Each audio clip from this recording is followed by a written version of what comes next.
right, so I have the pleasure of introducing our keynote speaker, who I can say I'm very excited to meet in person. I heard Dr. Harris's name quite a bit when I was at Raytheon, where NASA was one of our biggest customers, so it was nice to finally meet him face to face.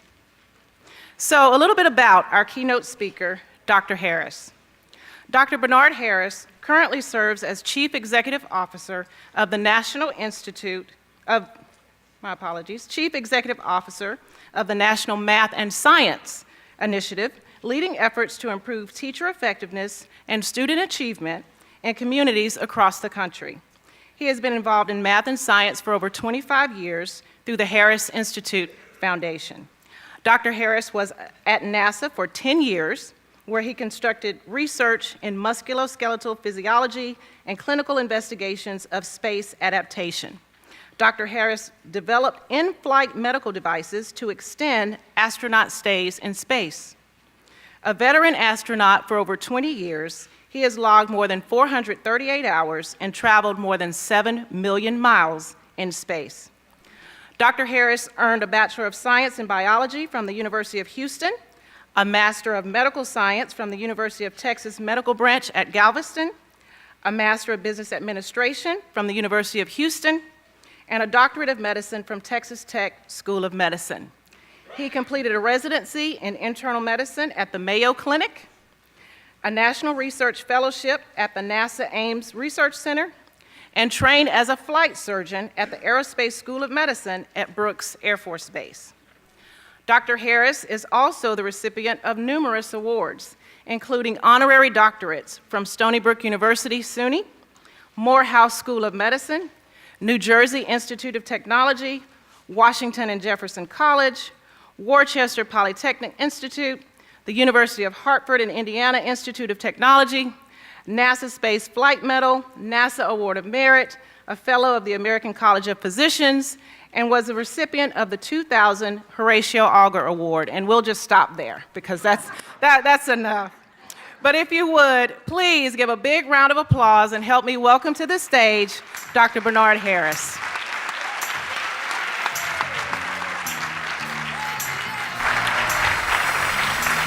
Thank you, Steve. Oh, I like that song. Good afternoon. How's everybody? You guys been having fun today? Well, we're going to have some fun the next 30 minutes where I share with you a little bit of my background, a lot about why I was asked to come here today. As a physician who, as a kid, dreamed of becoming an astronaut. And so I'm going to share with you what that experience is like for a physician to actually travel in space. Because when I speak to different audiences, I usually get 3 common questions. You want to hear what those are? Is, Dr. Harris, you've been in space, what was it like to travel in space? And I hope to cover that somewhat today. The other one is that you've been in space, did you see any aliens? And I have to say, I didn't see any real aliens, but some of the astronauts that I fly with are kind of strange, and I can tell you some stories about that. And probably the most common question I get, whether it's a 5-year-old or a 65-year-old, is how to go to the bathroom in space. I don't know what it is about that question, just people want to know about those natural processes. Guess what? We're not going to talk about that today. But let me start by showing this slide. This is a slide of a part of our universe. And I actually got this slide from a friend of mine who's an astronomer. And basically, he showed this slide, and then he described what's in this slide. And as you look at this slide, there are millions of lights in this slide. And in this one slide, there are hundreds of thousands of galaxies in this slide, like the Milky Way. And then there are thousands, we think, within those galaxies, other planets that may look like ours. This is incredible when I look at this slide to realize the vastness of the universe. Well, this friend of mine then took this slide, and actually he had pulled it out of a larger slide. And in that larger slide, it was a slide of the moon, And just to, if you can imagine the moon taking up half the space of this slide, and this slide, this part of it that I'm showing you was 1 inch right next to the moon. So that was just a fraction of our galaxy, and we haven't even looked in all the different directions. So I first want you to understand the vastness of this universe and the complexity of this universe, and to me, it kind of puts things in perspective. So it was 1969 that I saw Neil Armstrong and Buzz Aldrin land on the moon, and it was this black and white picture that really set it for me. I went running to my mom. I said, Mom, who was an educator, by the way, would always ask me, what do I want to do when I grow up? And I said, I don't know. And through the years, I'd want to do things like be a fireman, like my cousin, or go into aerospace engineering, or do, I had come up with all these different things. And finally, I had something that I could show her, or I could tell her, and that was to be an astronaut. So I went running to her and I said, Mom, I know what I want to do when I grow up. And she said, what is it? I said, I want to be an astronaut. You know what she said to me? That's nice. Now, I know we have a lot of parents here today. And the biggest thing you can do, the most valuable thing you can do for young people is to do exactly what my mom did. And I have to give you this picture. So she's in the kitchen. I come up, tell her what I want to do, and she goes, that's nice, and she's busy cooking and all that sort of thing. But then I think she realized that she probably ought to follow up with something that really changed my life, and that was, you know what, that really is nice. And guess what? You can be and do anything that you want to be and do in life. And if my mother said that, you know what, from God's mouth to my ears, and I follow through with that. So it is important for you as parents to encourage your kids, no matter what they come to you with, to let them know that it doesn't matter what you want to do in life. What matters is that you have something you're thinking about doing, and I'm going to help you support. I'm going to support you any way I can in that. And that was powerful for me. Now, I have to tell you that many, many years later, when she was standing 5 miles away from the vehicle as I was being launched, she regretted those words because she was really nervous. Anyway, so as an astronaut, the first thing you do is you come in and you spend about 2 years in basic training where you learn how to fly jets. In fact, the suit that I'm wearing today is the suit in which we use to fly jets when we're here on Earth. And we have other suits, which I'll show you in just a minute. And then you get selected, so you go through 2 years of basic training, learn all of these different things, and then you get selected for a crew. And then when you're selected for a crew, what we do is we come up first, before we even start training, the mission insignia. And the mission insignia is that thing that really denotes your mission. So you'll see here, this is the Space Shuttle Discovery. Here's our mission insignia. If you look at my flight suit that I'm wearing right now, you'll see patches of the different missions that I've been on. This particular mission was a mission that went to the Mir space station, so you see the depiction there. We were the first shuttle to go to the station. You see the picture or depiction of the American and Russian flag, and then the mission number was 63. So take a look at this slide and see if you can find the mission number symboled in this patch. And when you see it, yell it out, if you would. You see it? Anybody? 3 stars, you guys got that? And 3 rays of the sun. Let me back up just for a second before we blast off. So you've got 3 stars and 6 rays of the sun. But you know the most important thing about this patch is that it has my name on it right there. Can you see that, right? Oh, my later, there we go, right there. And that is so I can tell all my family and friends that I actually went into space. You got to have evidence for that. So let's go to space, if we would. So let's do the countdown. 10, 9, 8, 7, 6, 5, 4, 3, 2, 1.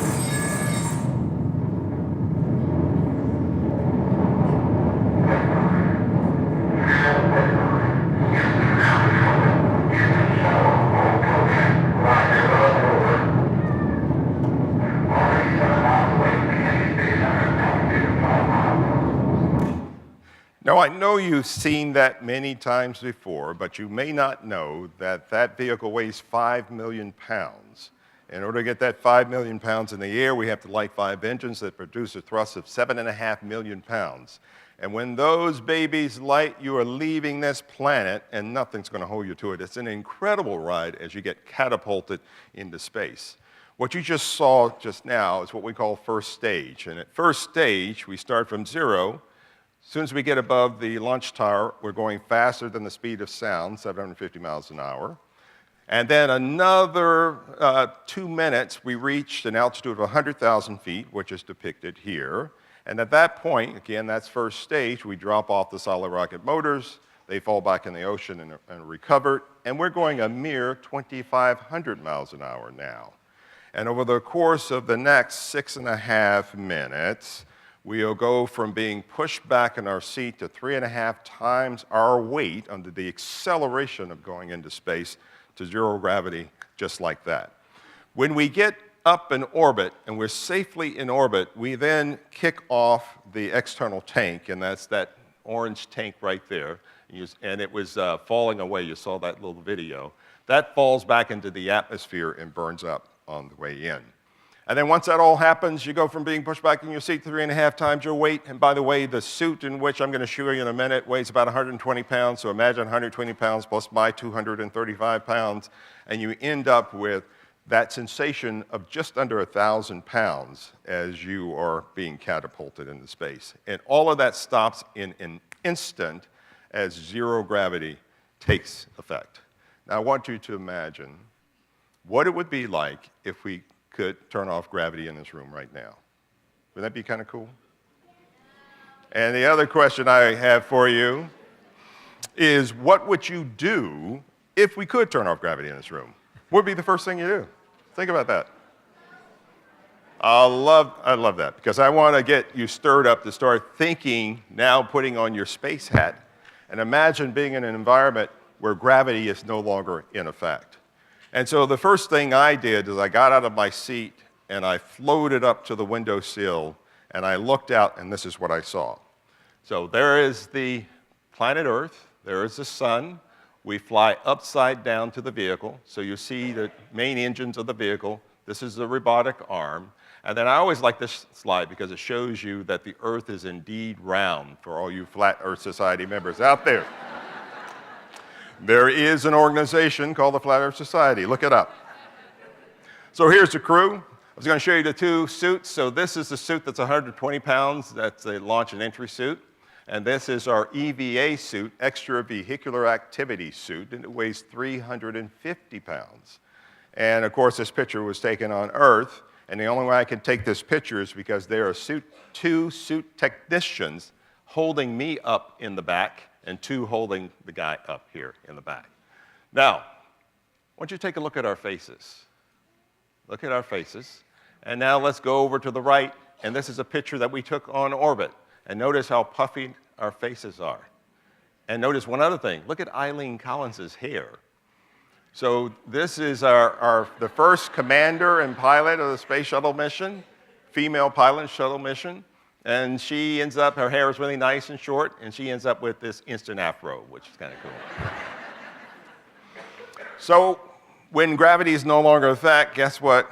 You ladies with long hair, you know, your hair will stand on end and you'll look like a sunflower or something with your face stuck in it.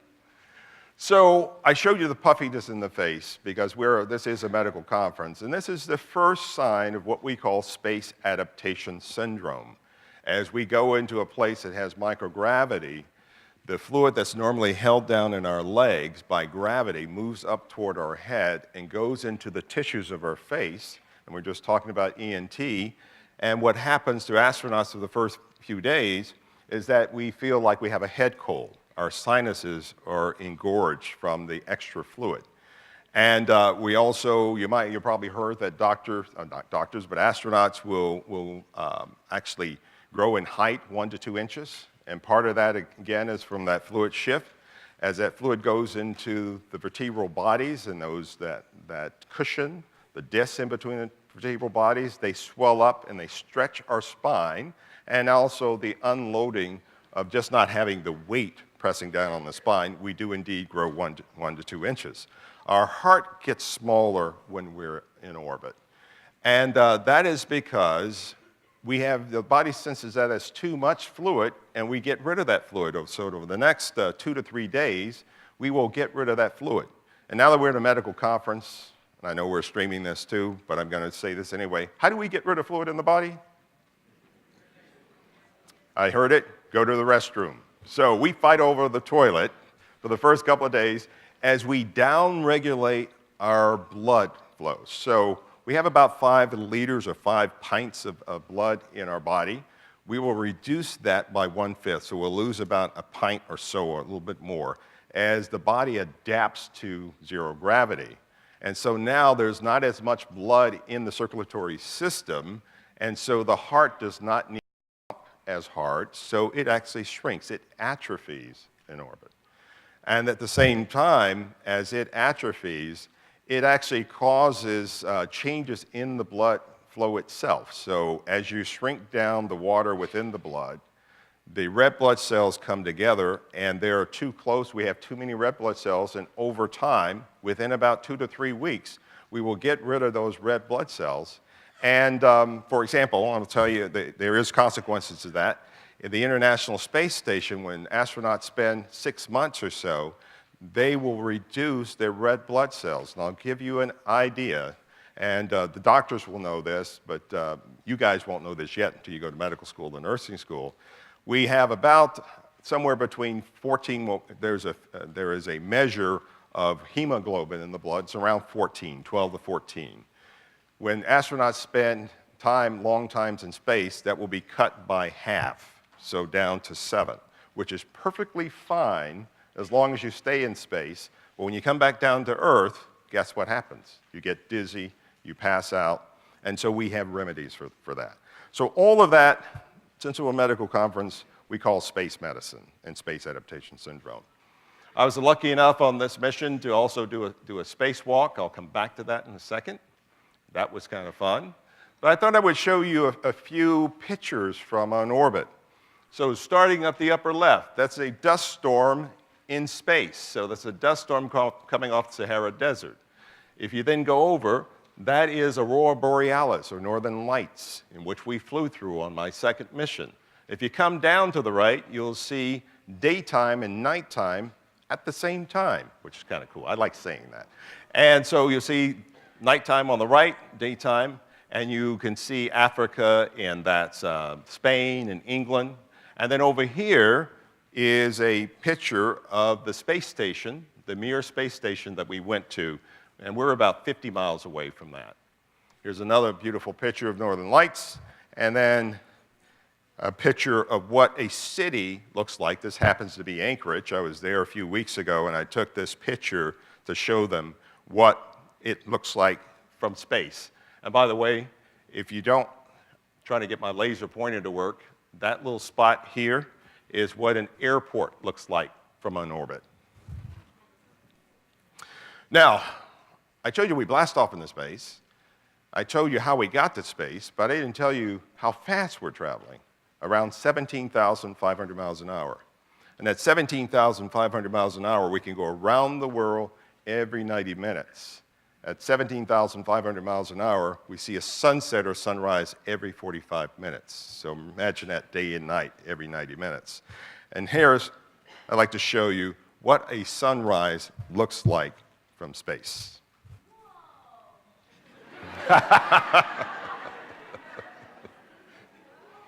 I love those special sound effects. That's kind of cool. That's exactly what I said. When I saw it the first time, I went, holy, wow, you're kidding me? But anyway, in the time that it took those slides to cycle through was the amount of time that it takes for the sun to rise. And in that same period of time, the temperature will go from at night, minus 165 degrees, to 200 degrees within 10 minutes of the sun shining on you. So our space suits and our spaceships all have to accommodate that change in temperature. Not only that, and if I was just a smaller audience, I would be giving you some questions and things like that, but let me throw that out. You guys yell it out. What is the other thing that we have to deal with when we're in orbit? So talk about temperature, weightlessness. No, right? No air, I heard to breathe. But what would happen if I walked outside without my spacesuit on? That's exactly right. I would die. All right, so this is guess what I'm thinking. Space has no molecules, so essentially it is a vacuum. So if I walked outside with this suit on, I would explode, as the molecules inside my body would want to go to where there are no molecules, and essentially I would explode. So spacesuits are good. So I want to share with you, at the time that we have left, a little bit about, and this is sort of goes in the category of what does the future hold for you. Right now, we no longer fly the shuttle, but we have other companies that are building the next generation vehicles. So no longer do we just have one way in which to get to orbit, but we have several ways now. So you heard of SpaceX. So that's SpaceX vehicle that's now taking cargo up to the International Space Station. This is Blue Origin, and then we have another, Sierra Nevada, has a shuttle-type vehicle. And within this year, you will see US astronauts going on these commercially manufactured vehicles. And that's going to change the face of what we do, not only on orbit, but here on Earth. And so we have the International Space Station right now where we have 7 or 8 people that are there 24/7, 365 days a year, making all sorts of advancements in science, including medicine. Then we will go to the moon. And then after we figure out how to survive on the moon, we'll go to Mars. And why Mars? Because out of all of the orbiting bodies, all of the planets in our solar system, it is the one that's most compatible to life here on Earth. And we can do it with our technology. So I'm an astronaut. I'm always thinking about, what's happening, above us. But I think it's also important, since most of us live here on Earth, and by the way, there have only been less than 500 people in the entire world who've actually gone into space. So very, very few of you in this room will get a chance to do that, although that's going to increase with some of the commercial vehicles. And so you should be concerned about what's happening here on Earth. So over the last few years, all of these logos people know about. When I was going to college, there was no Twitter, there was no Facebook, there was no internet, there was none of this stuff that you guys are growing up with. And in the future, we're going to be dealing with a lot of new things like artificial intelligence and robotics and quantum computing, disruptive technologies that have yet to be invented, and they're in your minds, and this is your opportunity to add to this list as you finish whatever level of school that you're in right now in college and then go on to either medical school, we hope, or nursing school, or any of the allied health professions. And so the big question I have for you as you leave here, and I'm thinking that you're here either because your parents are concerned about this question, and that is, are we prepared, are you prepared for the future? And the answer to that, thank you, should be yes. And part of the reason why you're here today is to address that question. So it's based on that question that I'm part of my new mission. You heard in my introduction that I'm the new CEO of the National Math and Science Initiative, which is based right here in Dallas. And so I spend a lot of time here in Dallas and Houston and across the country, making sure that young people like yourself are prepared for that future. And we believe that STEM education and STEAM education, when you add the arts to science, technology, engineering, and mathematics, really make the difference. They are going to be where the jobs are. And that previous slide that I showed you, that showed all of those new technologies, they're going to come from what I call knowledgeable people like you with creative minds to take that knowledge and turn it into something. And then I'm going to end with this. You guys know who that is? That's me. I was a cute kid. Wasn't I a cute kid?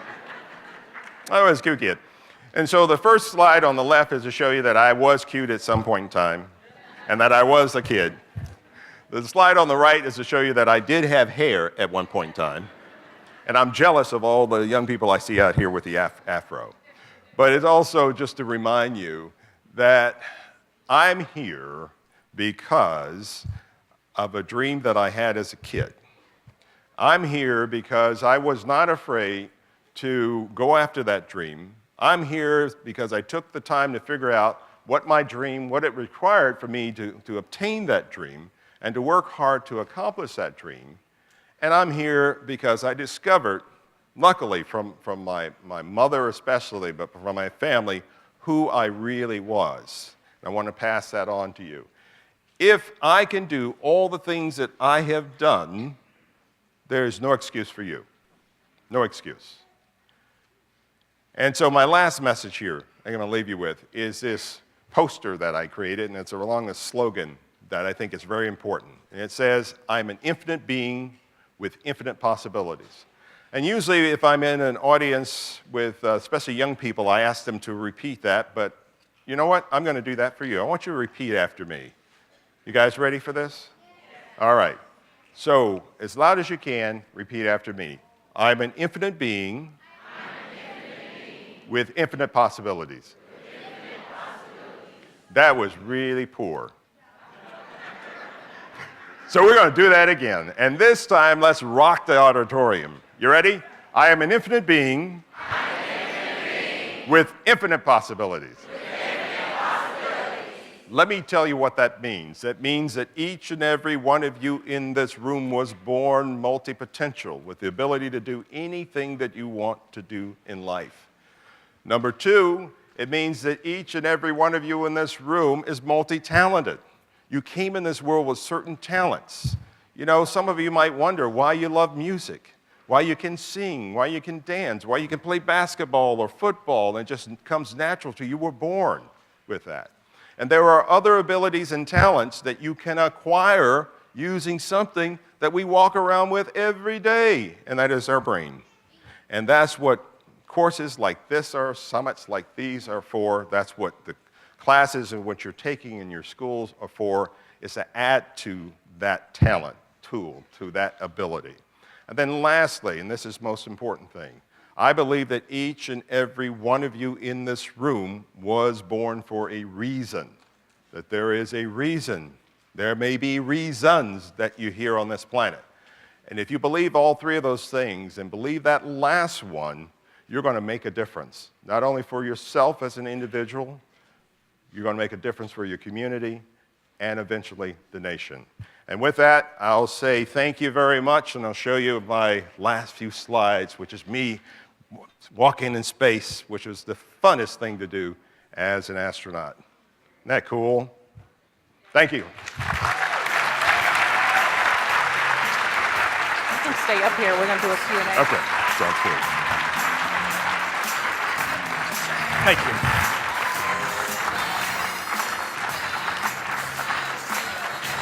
You're getting an ovation.